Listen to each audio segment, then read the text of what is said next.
Hi everyone, my name is Adrienne if you are watching a video for the first time, and I am going to share some myths about homeschooling in this video.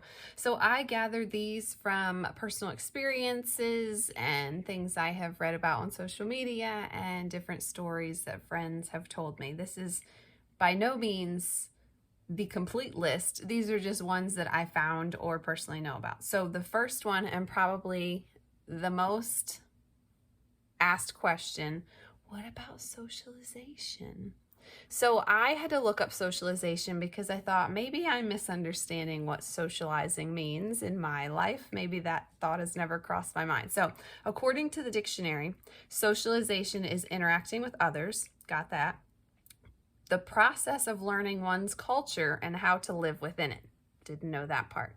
So my question to people who think that homeschooling is not socializing is, where in the definition does it say that you have to socialize with people of your exact age? Because when you think about the traditional school model, not way back like the one-room schoolhouse, I think that's a little bit more accurate way to learn. Anyway, but that's another video. When you think about our traditional school system, we have put children in classes with their peers for convenience. So the teacher is teaching that select group of students. Ideally, they're all on the same level, which we know is not the case. So socialization is just interacting with people. And if you were homeschooling, chances are you're interacting with people. It might be the librarian when you go to the library. It could be the cashier when you go to the grocery store. Your kids are going to have such rich experiences of interacting with people that the whole question of socialization is kind of comical when you think about it. Most homeschool kids get access to a lot of different cultures, a lot of different age groups, a lot of different types of people, just because they're able to go places during the day that kids who go to public school usually aren't. Even a lot of the hybrid programs and virtual learning, they're still kind of stuck in one space to be on the computer and doing activities. So one of the many benefits of homeschooling is being able to expose our kids to different types of people and have them interact and be comfortable asking an adult a question. If they're in a store and they need to find something, they have experience asking the person who works there to help them find whatever object they're looking for. So socialization would be an issue if you stayed in your house all the time and never interacted with anyone. But most homeschool kids are just involved in their parents' lives, such as grocery shopping and all the things that I mentioned before, like going to a bookstore and looking for a book. All of those are great skills that they're learning, and it's a much richer and easier way for the brain to learn things when you're doing it, as opposed to reading about it or being taught how to do it removed from the situation. It's so much easier to learn how to find a book when you actually go to the library and practice how to find it instead of opening up a book and reading about it. So socialization, it can be whatever you make it. As a homeschool parent, I promise you that your kids are going to interact with other people. You can also be intentional about organizing play dates so they have time to play with kids their own age, meeting up with other families at the parks and stuff when it's nice outside. There's tons of different activities. Sometimes the library will even have different activities for kids to go to, different shows or activities, and they can just be involved in whatever it is that you choose. You can have lots of different things in their lives. That takes me to my next point. Some people argue that when you homeschool, your kids are going to miss out on sports and extracurricular activities. There are so many opportunities to sign up for extracurricular activities, even if you're not in public school. There's different sports teams that you don't have to be in a public school. You can do different dance classes, karate. There are so many opportunities that this is another one that's kind of makes me chuckle. There are ways that you can get involved in sports and extracurriculars. You just have to figure out which ones your kids want to do and explore them. There are options. They do not have to be enrolled in a school in order to play a sport. There's options. Another reason that people say homeschooling is just not for me, they say it's too hard. Now, maybe 30 years ago when we didn't have a bazillion resources, it might have been hard because you were trying to create things. You're like creating things from nothing instead of finding something you like and tweaking it. It takes a lot more work. And yes, it was hard, but now there are so many people who are homeschooling and making resources. You can check out teacherspayteachers.com. There's a whole free section of resources that you can download. Pinterest is a great place to start. You can just go on the web and type whatever the topic is that you're working on and find resources. You can go to the library and check out books. You can use your resources like you're watching on this, a phone or a tablet or a computer, and look up things on the web with your kids. Teach them how to find information, and more importantly, how to decide if the information is true and from a great source. The source of information is very important, and so many kids just believe everything they see and read, and that is so unfortunate because there's so much misinformation out there. So you can find resources, and if you are really struggling with a certain subject, you can hire a tutor. Just because you're a homeschooling parent doesn't mean you have to do all of it all the time. I never took calculus. So when we get to that point where calculus is an issue, is upcoming, and I see an issue with that, like I'm not comfortable teaching it, I might hire a tutor for calculus. That's okay. You can outsource things. If there's lots of different homeschool programs, some are drop-off programs, some you stay with your kids and you learn together. So you can reach beyond your home and yourself if you need that support for your kids. So if you feel like a subject is too hard for you, or you're not certain that you're able to do it, you can hire a tutor and look for other opportunities for people to speak life into your kids. Another myth about homeschooling is that it's too expensive, which when you look at the overall American household and what we consider we need versus what we want, there might need to be a little bit of a mindset shift and adjustment. You might have to make some sacrifices. So instead of going out every week for date night, maybe you need to do some date nights at home with hubby. Or maybe instead of buying all organic groceries, you might have to cut back and do some organic and some not. The ewg.org website has a great list called the Dirty Dozen. If you're looking for what ones you really should get organic, the ones that have the most pesticides and yucky stuff on them, they have a list of a dozen. That was a side note. You could pick up a second job that's more of like a virtual or remote position, or a part-time position that you could work maybe different times during the day, at night when the kids are in bed. So there are options if you feel like you need to shift in your money situation, your financial situation. But I always think about why my why for homeschooling and why I do what I do and why we make the sacrifices we're making is for our kids, and it's for our kids' salvation. Their souls you cannot put a price on their souls. So I am okay with making sacrifices. Yes, it would be so much easier to put them in school and go and get a job. Then we would be super comfortable financially, but then I'm trusting someone else to teach my kids. So that is a heart issue with me, and I feel like I am called to homeschool.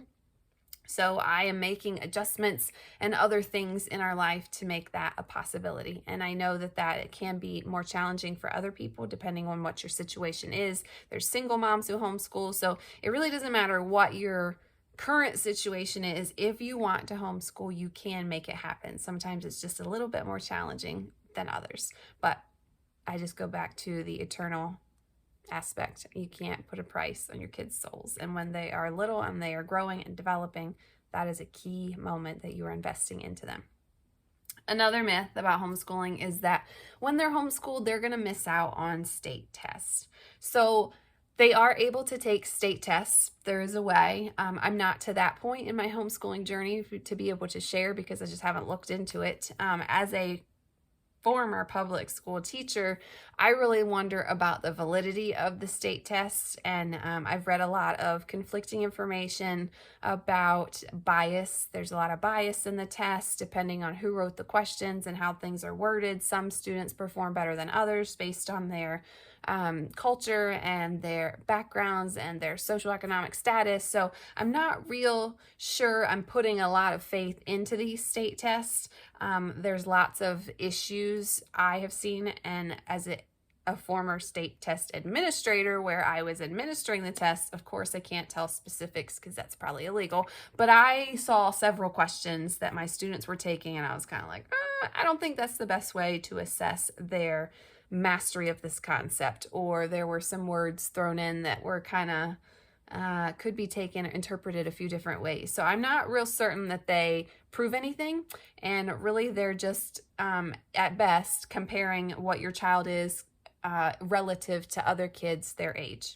So that's really all that state test is going to tell you. So I personally don't put a lot of stock into state testing, but if that's something that you really feel is important, you are able to take state tests as a homeschool student. There is some way, and I'm sure the internet tells you how. I just haven't gotten to that state where I need to even look into that. But that is a myth, because you don't have to be in public school to take state tests. Another myth is that homeschool kids have trouble getting into college. And I recently watched a documentary called Homeschool Rocked by Kirk Cameron, and they actually talked about this, and they actually interviewed people who are recruiting for colleges, and they said the exact opposite. They said that they actually seek out homeschool kids because they think outside of the box, and they're problem solvers, they're self-motivated, they're independent, and they do really well in new environments, because that's just homeschool life, right? Sometimes you're schooling in the car, sometimes you're schooling in the living room, sometimes you have a schoolroom. My one daughter had an appointment today, so we schooled in the car. The other two were in the car with me while she was doing her appointment, her therapy. So it is, that flexibility piece is really important, and it will help your kids be able to adapt when they're older. So colleges actually seek them out, and hands down, they say that homeschool kids outperform public school kids. Just think about all that one-on-one attention and how you're able to tailor it to their needs and make it specific to what they love, compared to a teacher who is very limited with 20 to 30 kids in a class, how she's able to individualize her lessons. So colleges seek them out. That was so cool to hear on the documentary. And then as a homeschool parent, just make sure that you're keeping good records, especially as they get into the older grades, like middle school, high school. Start making a portfolio of things that they have done, showcase their work. That's a great thing to present to a college that is looking for grades and things like that. A portfolio to show them what the child is capable of is amazing. So college is a myth. The next myth is, this one's hilarious. Homeschool moms are perfect and patient. Like, people see me and not know that I homeschool, and I tell them that I homeschool, and they're like, oh, bless you, I'm just not that patient. And I say, me neither. This one's so funny to me because I am not patient, and I am definitely not perfect. So just because you are a homeschool mom or a homeschool dad does not mean that you're going to be perfect and patient. Everything's going to be perfect and fit in these little boxes that you have, and you're just going to be able to check everything off. Homeschool life is messy, but it is so worth it. God does not call the equipped, he equips the called. Remember, I am not enough. I am not sufficient, but I am enough when I rely on God. So it just grows you even further, right? It helps you with your walk of faith with Jesus, and it teaches you to put more of your trust and your things in God and not trying to rely on yourself. So homeschool will grow you, homeschool will challenge you, and it will be messy, but I promise you it's worth it. Another myth that I thought was hilarious is that homeschool kids just sit home all day and don't do anything. That is an option if that's your style and your kids like to be at home. It's not a terrible option. That's where all their toys are. That's where lots of opportunities to play and have fun are. If you have a great backyard or a community with a park, a playground, a pool, those are great options, and you can still do school and then have time for those other options later on. We love to try and do school before lunch, and then we do all of our fun stuff later. That's up to you, how your family rolls. You can take field trips, like there's a science center around here, or a zoo, or maybe a museum that you're It's a learning opportunity, but it's also a fun trip to take. And even running errands can be a learning experience or a teaching opportunity. I always look for those when my kids are with me in the grocery store. We talk about like why we're buying a certain brand over another as far as ingredients, because ingredients are important for me. And we talk about like how to compare prices. So this is a dozen eggs for this amount, and this is 18 eggs for this amount. Which one's the better deal? So we're doing math and teaching her a real world skill that she's going to want to use when she's older. And then on the rare occasion that I pay in cash, I will have her count it out and the cashier gives her change, and we talk about that whole subtraction deal, because I don't know if you've noticed, some cashiers don't know how to give change. They just read what the computer tells them. So I always tell my daughter, it's really important that you have a good number sense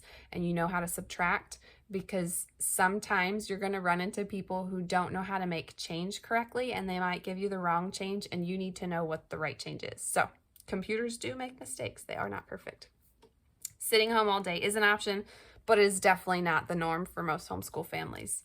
Another myth is that homeschooling takes as long as public school, about 8 hours. That is so false. So false. Think about all of the time that is wasted during your typical day.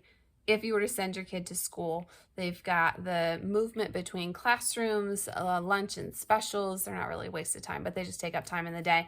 And then transportation to and from school, if you're taking them, if they're riding the bus, if they walk, the behavior problems, issues that the teacher has to address during the school day, all of that takes away from the core learning piece that they're really there for. So when you homeschool, you can really chisel out just a few hours and really condense their learning into those couple hours, depending on their age. If they're little, like pre-K, kindergarten, probably a half an hour to an hour tops, and a lot of that is play and reading books. You can really cut out all that other stuff and just focus on school and really get it done in a crazy amount of time. There's not a lot of wasted time if you're like rolling when you're homeschooling. If your kids like lots of breaks, then you can stretch it out and make it take a long time. I just found that in our home, that does not work. We burn out after lunch and it kind of goes downhill from there. One of the last things that I found, actually this is a personal story shared to me from several other moms, are that strangers feel that, or not strangers, other people in your life feel that as a homeschool kid, they need to be quizzed to prove that they're learning something. And this is so ridiculous. I am so thankful that no one has done this to me, because I don't know what I would do or say to that person. Homeschooling is a very personal journey for each child, and each child has been created in the image of God, and they are different and they're developing, and who's to say that they have to read by the time they're 4? Maybe they're going to be a late bloomer in reading. And a lot of homeschool families like to set a huge foundation for their learning in the younger years, and then as they get older and they can understand and comprehend things, then we build on that foundation and create that beautiful masterpiece, so to speak. So to quiz them in the beginning when they're in first grade and we're just laying down like the first few bricks of that foundation is absolutely ridiculous. I would say if you feel the need to quiz someone else's children, you need to stay in your lane. And I'm going to be as respectful as I can with that, but that is not your place to test them. Like you didn't give them any time to prepare and they're on the spot getting some kind of quiz. Like, what are you trying to prove? Do they have to read by the time they're 4? Should they know their addition facts when they're 5? I don't know. Who sets these standards and these requirements? Yes, it is wonderful if your kids want to share. My daughter loves to sing different songs and share what she's learning. That is so different because that is coming from the child's heart and they're excited to share with the people that they care about. That's very different from being quizzed and put on the spot and feeling like you have to perform to prove something to someone. Homeschooling is a marathon. It is not a sprint.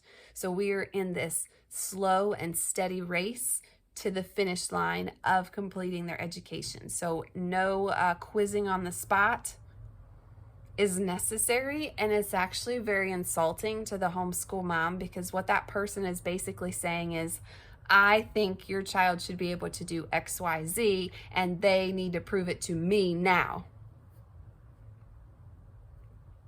The video that I was talking about, the documentary that I watched a little bit ago, was talking about this, and they said that no one questions a farmer moments after he's planted seeds in his fields. Like, he's not harvesting yet, he's planting, he's getting the soil ready, he's laying the seeds. Nobody's knocking on his door the next day saying, where's your corn? I don't see any sprouts in your field, because they understand that growing plants takes time. And growing a child, having a child develop and teaching them takes time. So some kids are going to blossom in different areas. I have one child who I think would read books all day long if I let her. She loves books. That's what she wants to do all the time, and that's fantastic. But we have to learn other things too. So I fully anticipate her to be very good with reading and vocabulary and language when she gets to that state where we are like taking a deep dive into her education. I have another child who could care less about reading. They love to look through the pictures, and they look through super fast at the pictures, and they like the bright colors. So I'm anticipating maybe they're going to be more into the arts and wanting to express themselves and using vibrant colors.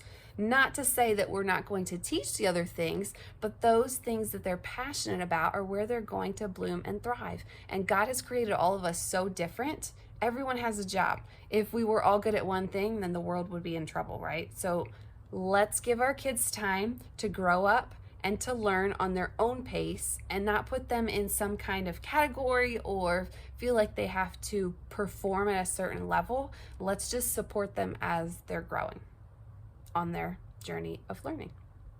So I hope that wasn't too spicy for you. I couldn't believe some of them. I'm sure that I'm missing tons. If you have one that I missed, drop it in the comments, and I would love to read that.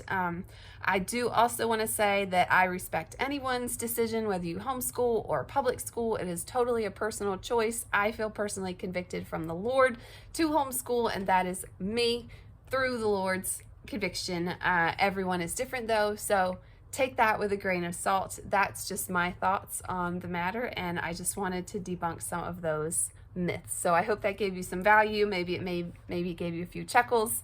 And I just want to encourage you, whatever journey you're on, to always support your kids and let them decide what their desires are, and let them pursue their own passions.